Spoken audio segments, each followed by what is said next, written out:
Donald Trump is a domestic enemy to the Constitution. Out of everybody sitting in this circle, you have the most reason to not support Trump. December of 2022, Trump went on Truth Social and said that because of the 2020 election, the termination of all rules, regulations, and articles, including those found within the Constitution, would be allowed. And in the last year and a half of his presidency, he has directly infringed on the 14th Amendment, threatened the First, threatened the Second, infringed on the Fourth, infringed on the 10th, and threatened to infringe on the 23rd, on top of Article 1 and 2. Donald Trump is a domestic enemy to the Constitution.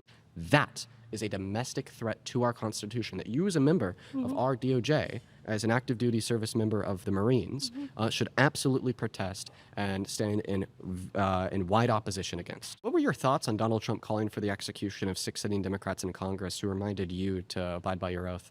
Donald Trump called for their execution because of that. It's him directly calling for the execution of 6 Democrats in Congress that were just simply reminding you of the UCMJ. Honestly, we have multiple times gone against if it does not follow along with the UCMJ throughout history in the military, and they've been awarded for that if our military leader, and for example, Donald Trump is one of them, but if they go against what the UCMJ does, we are allowed to go against that.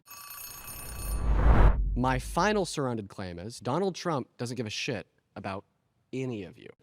Donald Trump doesn't give a shit about anybody in the circle. And he forego all his money, which is $10 billion, and he took $1.7 billion, 1776, to give to the people that refused to take shots, that were fired because they didn't want to get the vax, that were targeted by the Biden DOJ, grannies that were thrown in prison, people that literally just stepped foot on the Capitol grounds and were thrown in prison for years. Take, for example, DJ Rodriguez, who drove a stun gun into Officer Fanone's neck while Officer Fanone was on the ground getting beaten with metal rods. It's been proven. As the crowd First was of all, screaming, Lila grab his Morris. gun and kill him. And then DJ Rodriguez pled guilty to doing this in court after Officer Fanone's testimony and his body camera footage proved.